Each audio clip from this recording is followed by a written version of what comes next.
یہ زندگی اللہ نے دی ہے، اللہ کا شکر ہے. ہم جتنا بھی شکر ادا کریں کم ہے کہ اللہ نے ہمیں مسلمان گھرانے میں پیدا کیا. یہ اس کا شکر ہے. اللہ نے ہمیں اچھائیوں کی طرف راغب کیا. ہم میں سے کوئی ہی بد نصیب ہوگا جس کو نماز نصیب نہیں ہے.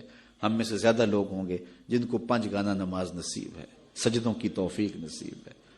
اب جو کمیاں کوتاہیاں دیگر زندگی میں ہیں ان کو دور کریں، اپنے رزق کو پاک کریں، رزق 100% پاک کرنے کی کوشش کریں. رزق اگر ناپاک ہے تو پھر باطن کبھی روشن نہیں ہو سکتا، باطن میں کبھی بھی اجالے نہیں ہو سکتے اگر رزق پاک نہیں ہے. دعائیں قبول ہی نہیں ہو سکتی اگر رزق پاک نہیں ہے. رسول کریم صلی اللہ علیہ وآلہ وسلم نے ارشاد فرمایا، ایک شخص لمبا سفر کاٹ کے آتا ہے، کعبۃ اللہ کے سامنے کھڑا ہے اور یمد یدیہ، اور اپنے ہاتھ لمبے لمبے کر کے دعا مانگتا ہے اور کیا کہتا ہے؟ اے اللہ ومطعمہ حرام ومشربہ حرام وغذی بالحرام. اس کا کھانا حرام، اس کا پینا حرام، وملبسہ حرام، اس کا لباس حرام، اور اس کو غذا بھی حرام کی دی گئی. جو بدن پلا ہے وہ حرام کی غذاؤں سے پلا ہے. رسول کریم فرماتے ہیں بتاؤ اس کی دعا کیسے قبول ہوگی؟ قبولیت کے لیے شرط ہے کہ رزق پاک ہو. رزق کی پاکیزگی کا خیال رکھیں. والدین کی رضا میں اللہ کی رضا رکھی گئی ہے. اگر والدین راضی نہیں ہیں تو پھر رب کی رضا نصیب نہیں ہوگی. ہاں، صرف والدین اگر اللہ کے حکموں کو توڑنے کا کہیں تو ان کی یہ بات نہیں مانی جائے گی، باقی امور میں ان کی بات تسلیم کی جائے گی. اور ان کی رضا میں اللہ کی رضا چھپی ہوئی ہے. اپنی نظر کی حفاظت کریں. نگاہوں کی پاکیزگی عبادتوں میں سرور کا باعث اور سبب ہے، اور نگاہوں کی غلاظت سے عبادت کا سرور چھن جاتا ہے. دور موجود کے فتنوں میں سے یہ سوشل میڈیا بہت بڑا فتنہ بن کے ہمارے سامنے آیا ہے.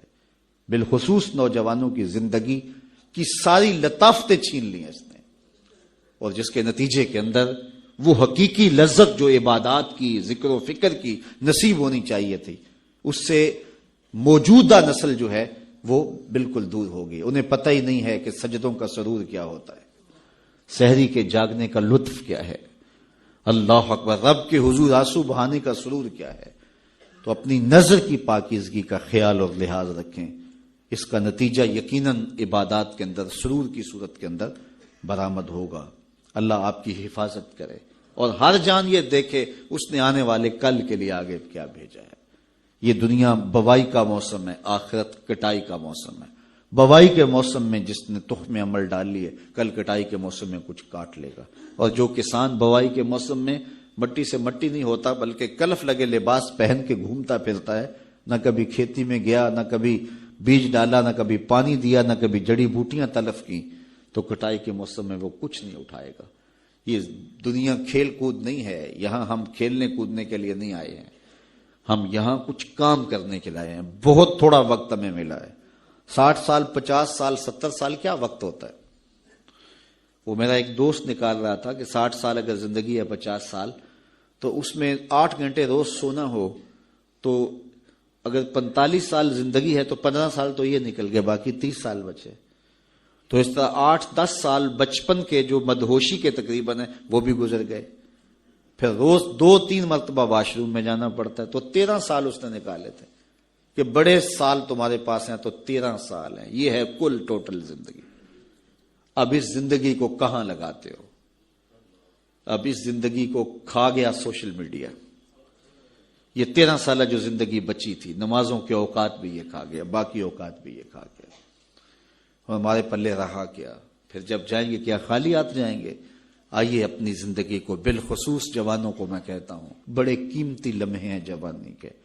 بڑھاپے میں بھی سجدوں کی توفیق مل جائے تو بڑی بات ہے، لیکن جوانی میں جو سجدوں کا سرور ہے وہ بڑھاپے میں نہیں ہے.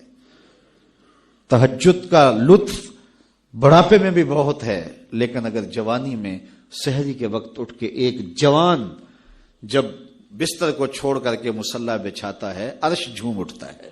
اللہ اکبر.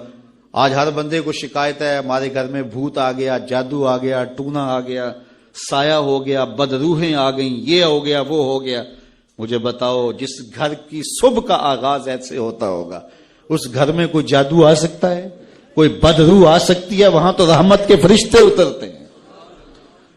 پھر تمہیں کسی ملنگ بابے کے پاس جانے کی ضرورت نہیں ہوگی، ہر اتوار کو چکر کاٹنے کی ضرورت نہیں ہوگی کہ کہیں یہاں تعویذ پڑے ہیں، یہاں تعویذ پڑے ہیں. ہر وقت اسی چکر سے نکل ہی نہیں پاؤ گے، ساری زندگی وہم میں گزار دو گے. لیکن اگر تم سجدوں سے اپنی زندگی کو آباد کر لو گے، جب صبح اٹھو گے، جب نکلو گے گھر سے، تمہارے ساتھ رحمتوں کے فرشتے چل رہے ہوں گے. تو اپنی زندگی کو اللہ اس کے رسول کی راہوں پہ ڈال دو.